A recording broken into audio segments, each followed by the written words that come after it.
بسم الله الرحمن الرحيم. الرحمن علم القرآن، خلق الإنسان علمه البيان. الشمس والقمر بحسبان، والنجم والشجر يسجدان. والسماء رفعها ووضع الميزان، ألا تطغوا في الميزان، وأقيموا الوزن بالقسط ولا تخسروا الميزان. والأرض وضعها للأنام، فيها فاكهة والنخل ذات الأكمام، والحب ذو العصف والريحان. فبأي آلاء ربكما تكذبان؟ خلق الإنسان من صلصال كالفخار،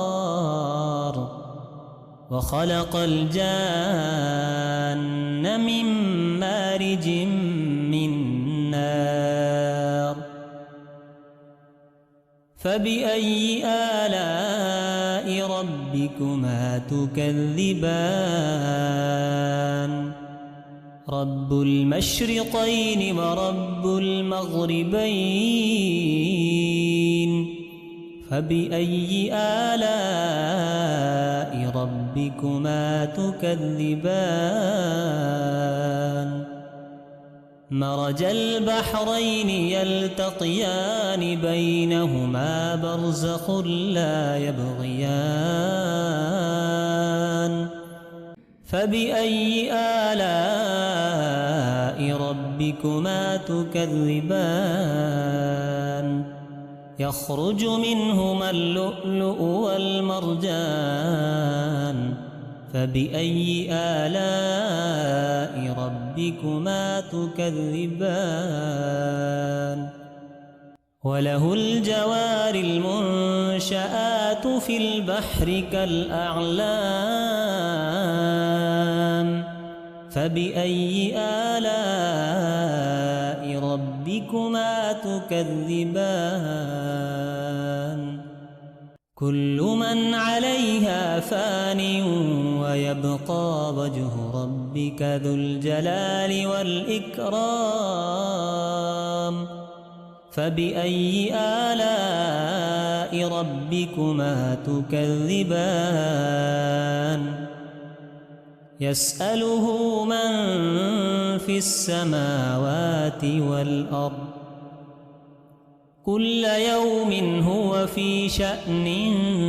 فبأي آلاء ربكما تكذبان؟ سنفرغ لكم أيها الثقلان. فبأي آلاء ربكما تكذبان؟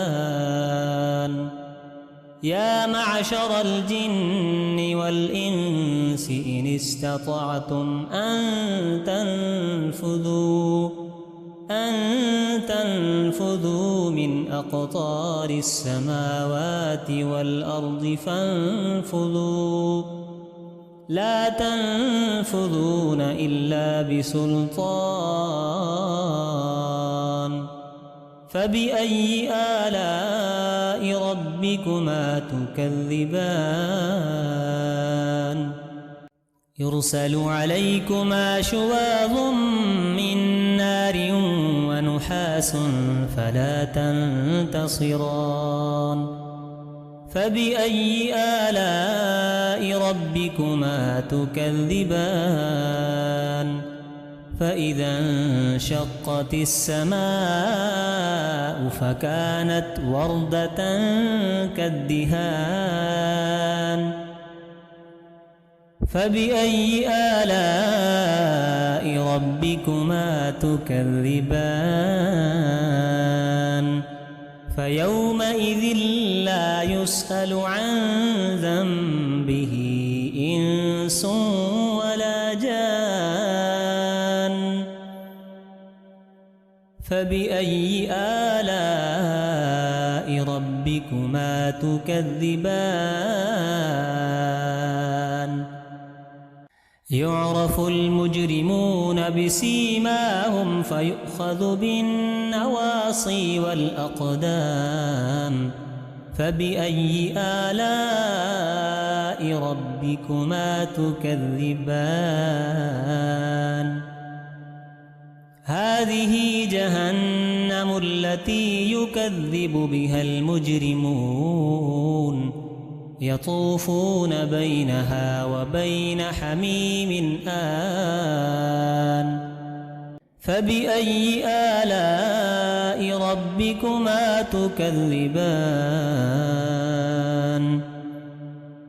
ولمن خاف مقام ربه جنتان فبأي آلاء ربكما تكذبان ذواتا أفنان فبأي آلاء ربكما تكذبان فيهما عينان تجريان فبأي آلاء ربكما تكذبان فيهما من كل فاكهة زوجان فبأي آلاء ربكما تكذبان متكئين على فرش بطائنها من استبرق وجنى الجنتين دان فبأي آلاء ربكما تكذبان فيهن قاصرات الطرف لم يطمثهن إنس قبلهم ولا جان فبأي آلاء ربكما تكذبان كأنهن الياقوت والمرجان فبأي آلاء ربكما تكذبان هل جزاء الإحسان إلا الإحسان فبأي آلاء ربكما تكذبان ومن دونهما جنتان فبأي آلاء ربكما تكذبان مدهامتان فبأي آلاء ربكما تكذبان فيهما عينان نضاختان فبأي آلاء ربكما تكذبان